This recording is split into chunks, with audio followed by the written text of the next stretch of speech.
સર્વે મહાનુભાવો, અમદાવાદ જિલ્લો અને ગાંધીનગર જિલ્લામાંથી પધારેલ શિક્ષણ સાથે જોડાયેલ સર્વે મિત્રો અને આ જ કાર્યક્રમની સાથે અત્યારે ગુજરાતના બધા જ જિલ્લાઓમાં આવો જ કાર્યક્રમ ચાલી રહ્યો છે.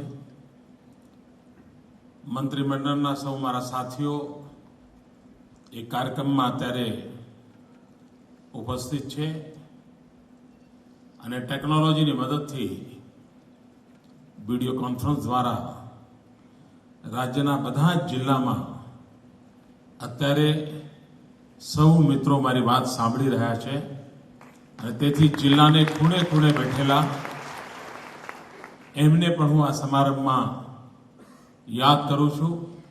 સૌ મંત્રીમંડળના મારા સાથીઓને યાદ કરું છું. મિત્રો, દેશ ભ્રષ્ટાચારથી તંગ આવી ગયો છે. ચારે તરફ ભ્રષ્ટાચારના ભલભલાને હલાવી દે એવા સમાચારો રોજબરોજની ઘટના બની ગઈ છે અને લોકોના મનમાં પ્રશ્ન ઉઠે છે કે શું ભ્રષ્ટાચારને નાથી શકાશે? અને આજે જ્યારે હું શિક્ષક મિત્રોની ભરતીના કાર્યક્રમમાં આવ્યો છું ત્યારે આપણને બધાને ખબર છે મિત્રો, હિન્દુસ્તાનમાં સામાન્ય બાબત છે કે આ નોકરી લેવી એટલે આ ભાવ, આ નોકરી લેવી તો આ ભાવ, બદલી કરવી હોય તો આ ભાવ, એનું બજાર ચાલે. મિત્રો, હું ખૂબ હિંમત સાથે કહું છું કે આજે રાજ્યમાં 8,800 શિક્ષકોની ભરતીનો નિર્ણય થઈ રહ્યો છે અને ક્યાંયથી એક પણ ફરિયાદ, એક પણ કાણી પાઈના ભ્રષ્ટાચારની આવી નથી.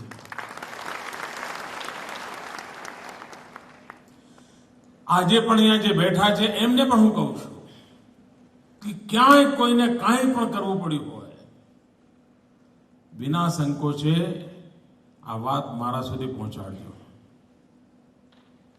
મિત્રો, આ હિંમત મારામાં એટલા માટે છે કે જો એક વાર નિર્ણય કરીએ તો આ રોગચાળાથી આ દેશને મુક્ત કરી શકાય છે. એનું આ જીવતું જાગતું ઉદાહરણ મારી સામે બેઠું છે. પારદર્શક પદ્ધતિથી સરકારી નોકરીમાં ભરતી શક્ય છે. કાણી પાઈની લેતી દેતી વગર પૂર્ણ પારદર્શક પદ્ધતિથી બદલીઓ પણ થઈ શકે છે. અને મને સુખ છે મિત્રો, મારે કોઈ સગાવાલાની ચિંતા કરવાની નથી.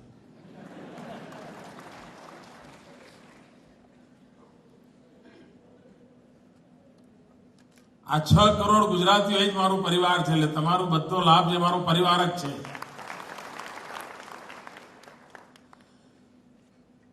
આપણે શિક્ષણને અગ્રતા ક્રમ આપી છે. ચીનમાં એક કહેવત છે કે તમે 10 વર્ષનો વિચાર કરતા હો તો ફળફળાદીના ઝાડ વાવો, 1 વર્ષનો વિચાર કરતા હો અનાજ વાવો, પણ જો પેઢીઓનો વિચાર કરતા હો તો મનુષ્ય વાવો. શિક્ષણ એ મનુષ્યની વાવણી માટેનો મહાઅભિયાન છે. ઉત્તમ મનુષ્યના નિર્માણ માટેનું, ઉત્તમ નાગરિકોના નિર્માણ માટેનું એક મહાઅભિયાન એટલે શિક્ષણ છે. જે શિક્ષક તરીકે જવાબદારી લે છે તે એક આખી પેઢીનું સર્જન કરતો હોય છે. એના હાથ નીચેથી એક પેઢી તૈયાર થતી હોય છે. આ રાષ્ટ્રનું ભવિષ્ય કેવું હશે એ આ પેઢીઓના શિક્ષણ અને સંસ્કાર પર નિર્ભર કરતું હોય છે અને એમના શિક્ષણ અને સંસ્કાર શિક્ષણને સમર્પિત સૌના ઉપર નિર્ભર કરતું હોય છે અને એવા એક પવિત્ર કામમાં આજ આપ જોડાઈ રહ્યા છો. હું આપનું સ્વાગત કરું છું. આપને અનેક અનેક શુભકામનાઓ પાઠવું છું.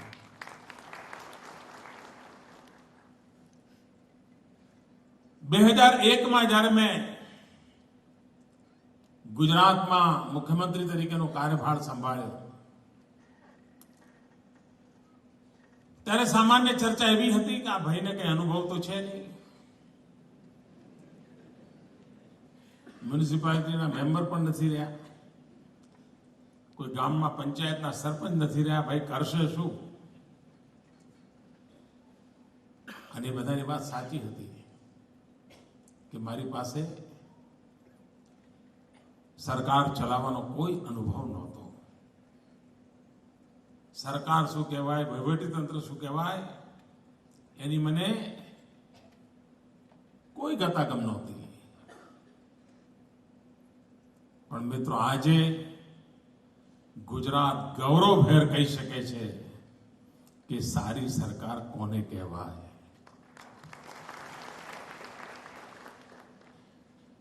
અને એનું મૂળ કારણ છે મારી ભીતર જીવતો વિદ્યાર્થી. આજે પણ મારી અંદર એક વિદ્યાર્થી જેવો તળવળાટ છે, એક વિદ્યાર્થી જેવી જિજ્ઞાસા છે, એક વિદ્યાર્થી જેવી આતુરતા છે. અને જેના ભીતર વિદ્યાર્થી જીવતો હોય એની વિકાસ યાત્રા અતૂટ રહેતી હોય છે, અખંડ રહેતી હોય છે. અને મિત્રો, શિક્ષક તો જ સાચો શિક્ષક બની શકે જેની ભીતર વિદ્યાર્થીનો આત્મા વાસ કરતો હોય. જે પડે એમ માને કે હું હવે વિદ્યાર્થી મટી ગયો, હવે હું શિક્ષક થઈ ગયો, તો સમજવાનું કે વિદ્યાર્થી તો મટ્યો જ છે, શિક્ષક પણ મરી પરવાર્યો છે. સાચો સારો શિક્ષકની ગેરંટી એ છે કે એની ભીતર વિદ્યાર્થી ભાવનો ભાવ છે કે વાસ છે કે નહીં, એના અંતર્મનની અંદર વિદ્યાર્થી જીવે છે કે નહીં. એ જિજ્ઞાસા, એ તરવળાટ, એ ઉમંગ, એ ઉત્સાહ, એ જિજ્ઞાસા, આખું એ ભાવ જગત જે વિદ્યાર્થીની આસપાસ વીંટળાયેલું હોય છે, એ ભાવ જગત એની ભીતર તો જીવતું હોય.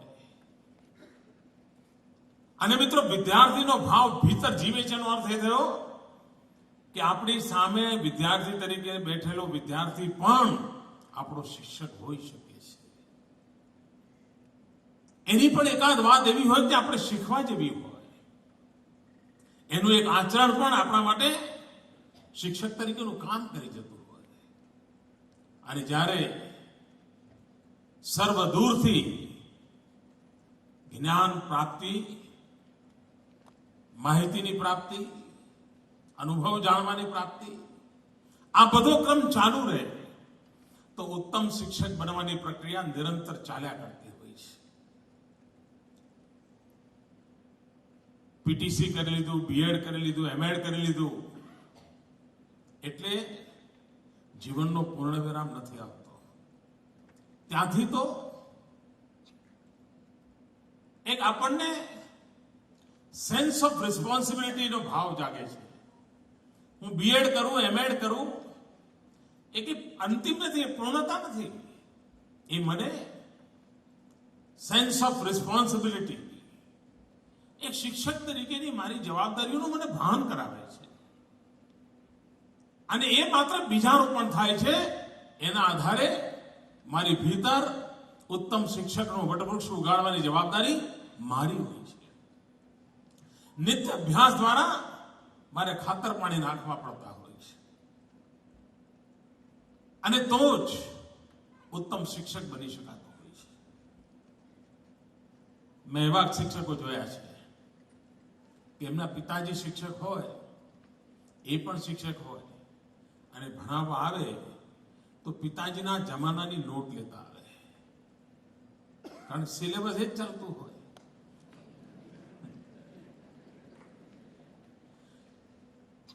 કોઈ વિદ્યાર્થી ક્યારે એ શિક્ષકને સ્વીકારી શકતો નથી. પણ જે શિક્ષક પ્રાણવાન હોય છે એની હાજરી માત્રથી ચૈતન્ય ઊભું થાય છે. એની મોજૂદગી જ માહોલને બદલી નાખે છે. તો એ શિક્ષક અસરકારક હોય છે, પ્રભાવક હોય છે અને પ્રેરક પણ હોય છે. મિત્રો, ઘણીવાર ઈશ્વરે શરીર સૌષ્ઠવ આપ્યું હોય તો પ્રભાવ તો પેદા કરી શકાય. મા બાપ પાસે પૈસા સારા હોય, કપડા સરસ પહેરીને પણ પ્રભાવ પેદા કરી શકાય. પણ પ્રભાવ પેદા થાય એટલે પ્રેરક બનાય એવું નથી હોતું. પ્રેરક તો જ બનાય જ્યારે જીવનની ભીતરથી કોઈ સાદ બીજાને સંભળાતો હોય, કોઈ મૂલ્ય કોઈ અનુભવતું હોય, એને શબ્દોની આવશ્યકતા ના હોય, અશબ્દ હોય. અને આ જો મનની અવસ્થા હોય તો આપણે આ કામને પાર પાડી શકતા હોય છે. 2001માં જયારે મેં યાત્રા શરૂ કરી કામની, શરૂઆતમાં જયારે મેં સરકારના અધિકારીઓને પૂછ્યું શું હાલ છે, એમાં કન્યા કેળવણી વિશે જયારે જાણ્યું ત્યારે મને આઘાત લાગેલો કે આપણા આ ગુજરાતમાં કન્યા કેળવણીની આ દશા. અને ત્યારથી આપણે એક અભિયાન ઉપાડ્યું. સરકારી પ્રાથમિક શાળાનું મહાત્મય વધે. હવે તો 8મા ધોરણ સુધી પણ સરકારી શાળા બની ગઈ છે. ગ્રાન્ટવાળી માધ્યમિક શાળાઓ છે, સરકારી શાળાઓ પણ છે. સમાજમાં એક હવા બની ગઈ છે કે સરકારી એટલે બધું નકામું. સરકારી હોસ્પિટલ ના જવાય, ખાનગીમાં જાઓ, વધારે પૈસા થાય તોય જાઓ. સરકારી બસમાં ના જવાય, જીપમાં 35 ભર્યા હોય તોય જવાનું. આ ભાવ બની ગયો છે. મિત્રો, એમાંથી વિશ્વાસ કેવી રીતે પેદા થાય? અને હું એના માટેનું ઉત્તમ ઉદાહરણ છું. મિત્રો, આ નરેન્દ્ર મોદી નામનું જે વ્યક્તિત્વ તમારી સામે ઊભું છે ને, એ સરકારી શાળાની પ્રોડક્ટ છે.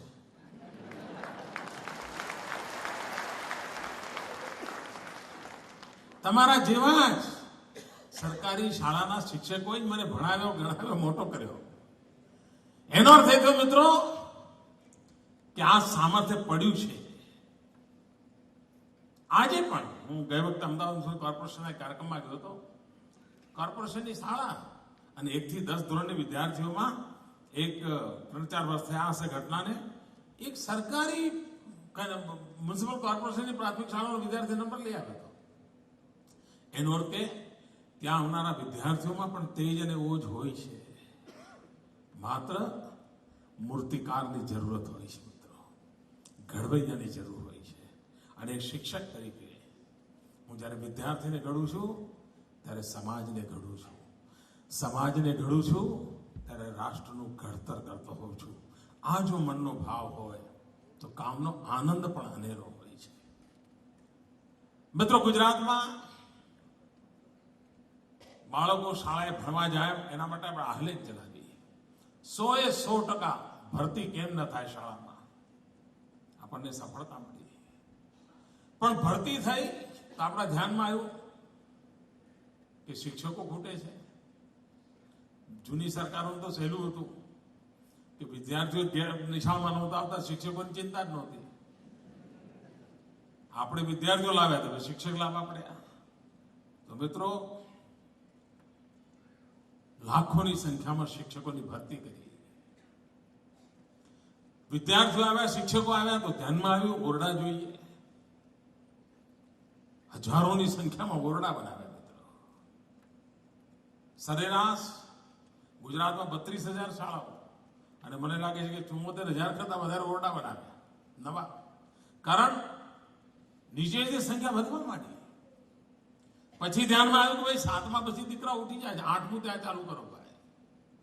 પછી ધ્યાનમાં આવ્યું કે પડોશમાં ભણવા જાય, સાયકલ આપો, બસમાં મફત બહેનોને પાસ આપી દો, ભણાવો. અભિયાન ચલાવ્યું. પછી તો શાળાને જરા આધુનિક કરવી જોઈએ, તો દરેક શાળાને વીજળી મળે એની ચિંતા કરી, કોમ્પ્યુટર મળે એની ચિંતા કરી, બ્રોડબેન્ડ કનેક્ટિવિટી મળે એની ચિંતા કરી, શાળા આધુનિક બને, લોંગ ડિસ્ટન્સ એજ્યુકેશન માટેની કોશિશ કરી, ઉત્તમ કાર્યક્રમો ઉત્તમ શિક્ષકો દ્વારા જુદી જુદી શાળામાં કોમ્પ્યુટર પર ભણી શકે એના માટેની તજવીજ આદરી. એક પછી એક સુધારા, એક પછી એક માળખાકીય સુવિધાઓમાં વધારા, એનો આખો ક્રમ ચાલ્યો. પછી ધ્યાનમાં આવ્યું કે પ્રિન્સિપાલની અલગ કેડર હોય તો સારું, નહીં તો એક શિક્ષકનો ઘણો બધો ટાઈમ કાગળિયામાંથી જ ઊંચો નથી આવતો અને બાળકોને નુકસાન થાય છે. લગભગ એક ક્લાસના વિદ્યાર્થીઓ જેટલા વિદ્યાર્થીઓ પાછળ રહી જાય છે. આચાર્યની અલગ કેડર કરીએ, એની અલગ ભરતી કરવા માંડ્યા, પ્રમોશનથી પણ કેટલા લોકોને આપવા માંડ્યા. સમગ્રતયા પાયાના શિક્ષણને વ્યવસ્થાની દ્રષ્ટિએ, માળખાકીય સુવિધાઓની દ્રષ્ટિથી, મેન પાવરની દ્રષ્ટિથી, ટેકનોલોજીની દ્રષ્ટિથી, બજેટની દ્રષ્ટિથી બધી જ રીતે સજ્જ કરવા માટેનું એક અભિયાન ઉપાડ્યું. અને આપણે જોયું મિત્રો કે 2001માંથી જે બાળકોને શાળાએ દાખલ કરવા માંડ્યા, જોર લગાવ્યું, તો હવે સ્થિતિ શું થઈ છે?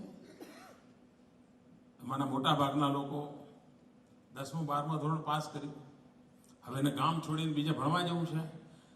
એમાં આગળ આવવાનું સ્ટેજ શું આવ્યું?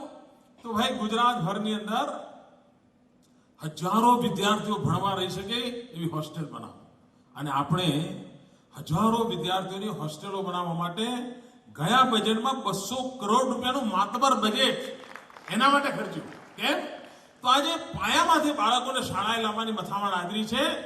એનું શિક્ષણ છૂટવું ના જોઈએ. જેને ભણવું છે એના માટે અવકાશ મળવો જોઈએ. અને એ દિશામાં આપણે આગળ વધી રહ્યા છીએ. બાળકો ઉપર જવા માંડ્યા, એમને વધારે સારું શિક્ષણ જોઈએ. એક જમાનો તો 2001માં આ રાજ્યમાં 11 યુનિવર્સિટી હતી, આજે 46 યુનિવર્સિટી છે.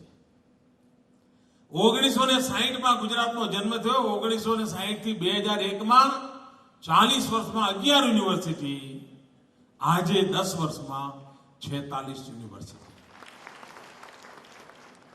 આને વિકાસ કહેવાય? તમે પૂછો છો ને વિદ્યાર્થીઓ ક્લાસરૂમમાં, આને વિકાસ કહેવાય?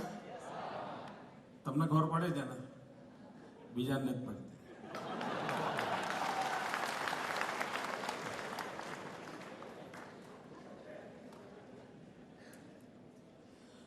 મિત્રો, શિક્ષણની પાછળ એટલું બધું ધ્યાન કેન્દ્રિત કર્યું છે આપણે, એટલા બધા અવનવા પ્રયોગો આદર્યા છે. અને આપણી મથામણ છે કે ગુજરાત એનું પાયાનું શિક્ષણ, ઉત્તમ શિક્ષણ તરફ જાય. અને આ બધી વ્યવસ્થાઓ કરી પછી આપણે જોયું ભાઈ શિક્ષક છે, વિદ્યાર્થી છે, ક્લાસરૂમ છે, કોમ્પ્યુટર છે, વીજળી છે, પંખા છે, પાણી છે, પુસ્તક છે, બધું છે. બાળકની સ્થિતિ શું છે તો તપાસ કરો.